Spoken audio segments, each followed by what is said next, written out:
Sometimes I would allow my parents to sit with me and complain for hours, using me as sort of this like sympathy blanket. Well, as my Lord and Savior Charlie XCX said, sympathy is a knife. Today I want to dive into something that a lot of us deal with but don't talk about enough, and that's guilt in family dynamics. If you've ever felt guilty for not spending enough time with your family or not doing enough for them, then this video is for you. I'll be sharing my own experiences, what I've learned, and how I've started to separate my own needs from my parents' expectations. So what is the goal of today's video? To help you and to help myself create healthier family relationships without the burden of guilt. So let's get into it. Hey guys, I'm Jacob, your Radiant Mindset Coach, energy crystal specialist, and aura expert. And on this channel, we discuss topics related to psychology and self-development. This is also a place to generate community and conversations. So if that sounds like something you're interested in, then stick around. A lot of us feel guilt in our family dynamics. It could be a feeling of guilt for not spending enough time with your family or not doing enough to help solve their problems. I want you to know that these feelings are completely normal. For a lot of us, going from being a teenager into adulthood, there was a lot of pressure put on us to get a high-paying job so that we could take care of our parents. For me, growing up with parents who emigrated to Ireland when I was 3, I had this pressure within me from a young age. And both of my parents didn't get to pursue their education, so all they wanted for me was to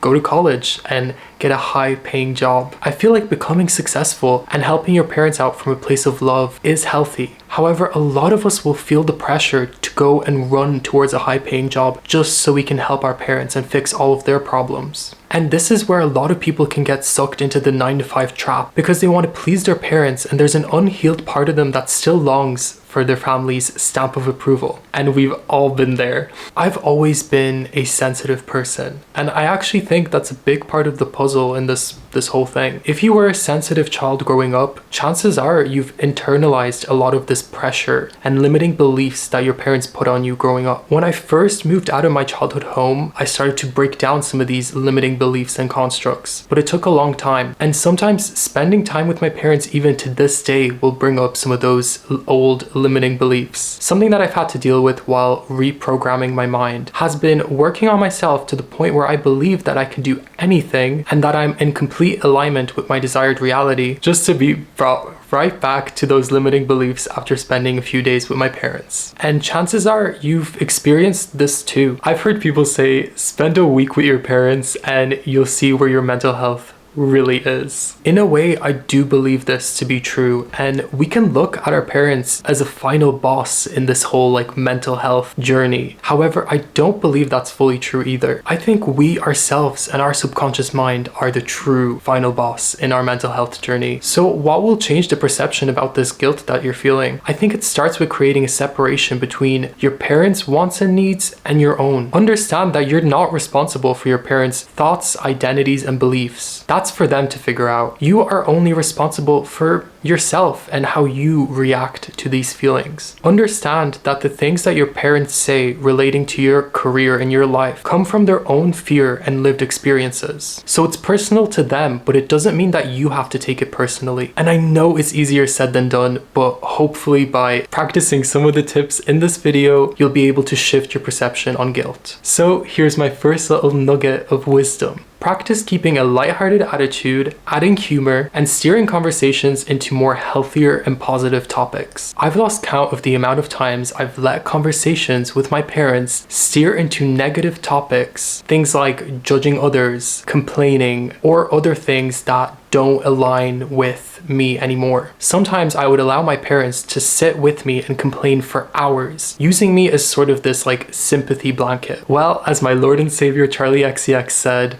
sympathy is a knife. Realize that you don't have to be stuck in these unhealthy and draining conversations. When they do come up, become present and look for things around you. Look for things that you find interesting. For example, if your parents go down one of their rabbit holes of judging their coworker, you can shift the conversation into a positive experience that you've had with one of your coworkers. In this way, you're not completely breaking up the conversation. Instead, you're creating a link from this negative conversation into a more positive one. And you can apply this tip to anyone in your life. I think there's no point trying to change someone who doesn't seek change or resolution. Instead, you can enter conversations with a more playful attitude, while also not letting go of your own self-respect. You can twist the topic into something funnier And in this way, you truly detach. You don't take anything that the other person is saying personally, and you still keep your beliefs and identity intact. And understand that anything can be used for both good and bad. Your way of navigating conversations you had with your family worked for a long time because you used it to protect yourself. Knowing this, you can reflect on those past conversations you've had with your parents and just know that you were doing it to protect yourself. So if you don't feel comfortable to do a lot of the things in this video yet, you can still use that old way of protecting yourself, but just be conscious about it. Know that every time you're allowing your parents,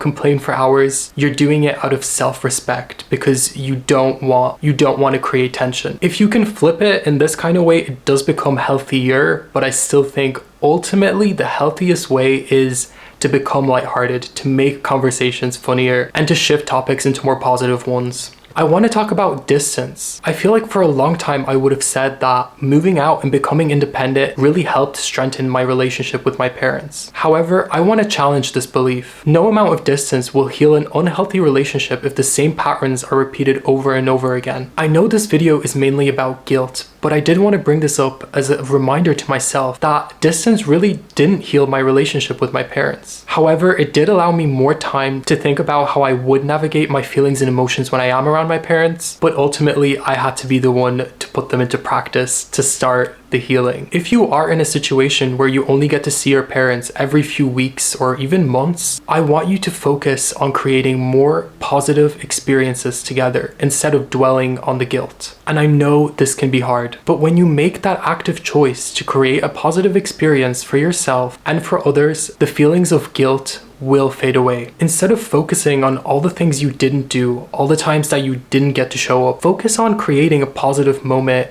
in this present time right now. And if you do live with your parents, then going for walks and just spending some time outside of the house can help you gain some perspective and really get you thinking about your relationship. Don't abandon your daily habits or working towards your dream reality because you feel guilty for not spending time with your parents. Be fair and be kind, but remember that you take care of yourself so that you can be there for others. For me, I am someone who loves to meditate, to journal daily. So when I do spend time with my family, I make an active choice to continue doing that. I'll use the mornings and the evenings to practice my daily habits, and I'll communicate to my parents if I need some extra time to work on something or if I want to read a book. In the past, I would go to see my parents for the weekend and I would leave feeling drained and unenergized. I would give them all of my time, prioritizing their needs and their wants. So yes, understand this, your time is valuable. So start by communicating to your parents and making healthy boundaries. If you do want to go out for a walk, then let them know that you need this. The reality is that they probably want some time alone too, so don't feel guilty. Take 1 hour for yourself and then take 1 hour for your family activities. I feel like this video links with my guide to solo travel, and in that video I kind of go deeper into the importance of maintaining your daily habits, no matter where you are in the world. So if you're interested in that, I will link that below. Understand that the best thing that you can give to your parents is your authentic self. If you radiate joy, you will create joy. And that's exactly why I decided to call myself the Radiant Mindset Coach, because I believe that by radiating positivity, you will attract it. It takes trial and error to develop a guilt-free relationship with your parents, but it's worth taking your time to figure it out. And that's why I've put together a free Notion template for you guys to use if you're looking to write about your own experiences of guilt and family dynamics. I've personally found it really healing to write about my own experiences of guilt using writing prompts, so I've included some custom, specially tailored writing prompts in my Notion template. And I'll have this linked also in the description, so check it out if you're interested. Listen, no one has family dynamics figured out at 22.